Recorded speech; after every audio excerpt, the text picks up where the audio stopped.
Hi, this is Brad Linder with Liliputing, and this is an Android 4.0 mini PC. It's a little $74 computer that runs Google Android, and right now it's connected to a power supply, a wireless keyboard and mouse through a USB port here, and a 1080p monitor using an HDMI output. This particular monitor doesn't have any speakers built in, so since there's no speaker jack on the little PC, you're going to maybe want to use this with a TV, and it really does make sort of a good online video player if that's something you're looking for. I've been playing with it for just a little while now, and one of the things that I wanted to show you was, well, a couple of the things I wanted to show you were some of the applications. I was pleasantly surprised to see out of the box it came with the Android Market, which automatically updated pretty quickly to the Google Play Store.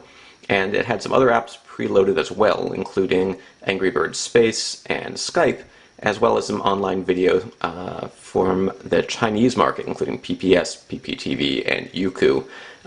But once I logged in with my Google ID, I was able to install Netflix, the YouTube video site works, and so forth. So let's take a quick look at online video here.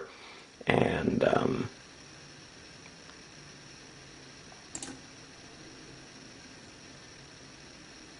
here we've got some high-definition video playing from YouTube. And you can see I've got shaky cam there going just about as much as I do right now. Plays pretty well in full screen.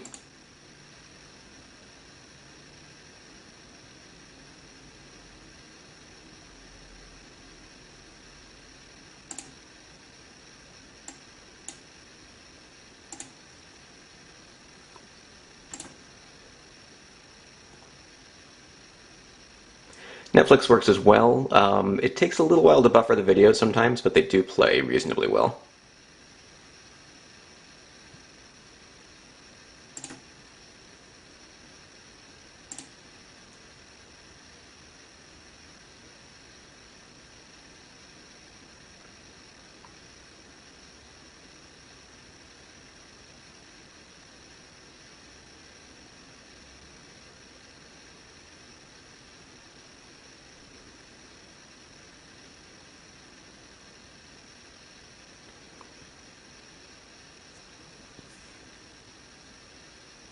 It actually looks a little bit better on the screen than it does right here because of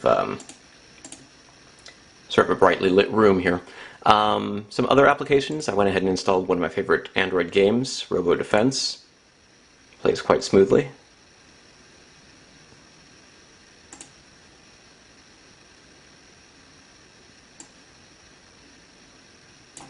Now, it's a little bit tricky to use some of these applications that are designed for touchscreen when you're using a keyboard and mouse.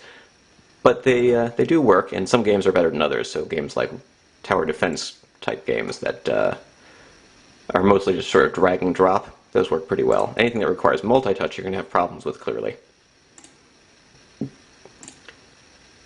So you can see that we are running Google Android 4.0. We can dismiss applications from the recently used list, or we can switch to applications. So I installed the Kindle application just for kicks. This one's sort of a weird one because it works, but I'm not sure that I would really want to spend a lot of time reading ebooks on a screen like this.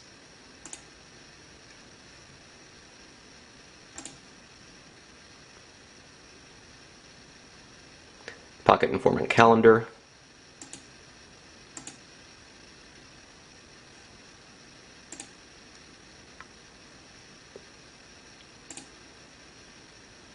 There's a built-in file manager. And the default web browser works pretty well, but I went ahead and installed Dolphin Browser HD as well, because that allows me to install the LastPass password manager and bring in my saved passwords so that I could do things like go to the WordPress administration and update my website. Now you can see it's not the fastest little computer, even as Android devices go. But overall, it does have a lot of functionality for a $74 device. So if you're looking for something to, say, just watch web video on your TV, maybe play a couple of games on your TV, or even just a really basic computer for a family member who might not be really familiar with computers but wants to be able to do email and web surfing and maybe play some games, something like this little $74 PC might do.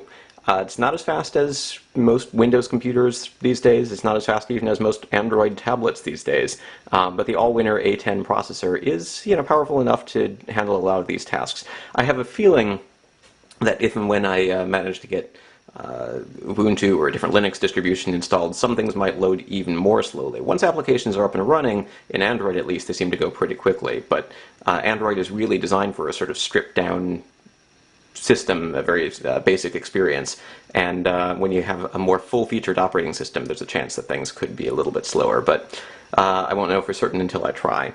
Another thing that I noticed here is that this guy's been plugged in for maybe about a half hour, and it's very warm. I don't know that it's necessarily going to overheat, but it's such a small device that that it does generate a fair amount of heat in this little casing. So, much more so than you would expect from, say, a smartphone or a tablet. But it's not really meant to be held, so I'm not sure that that's necessarily going to be a huge problem, but I'm a little bit worried that, if you were going to use it for hours and hours on end, there's a slight chance that it could cause some heat issues. So, I'm not entirely convinced yet that it's a perfect replacement for other types of set-top boxes. Plug into the back of your TV and use as if it were a Roku or a Boxy box or something like that. But my only real concern, I think, is the fact that it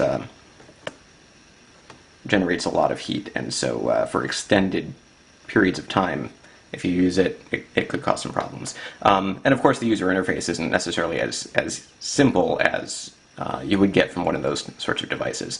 But there's lots of Android applications, such as Plex, that might be able to sort of turn it into a media center if that's what you're looking for.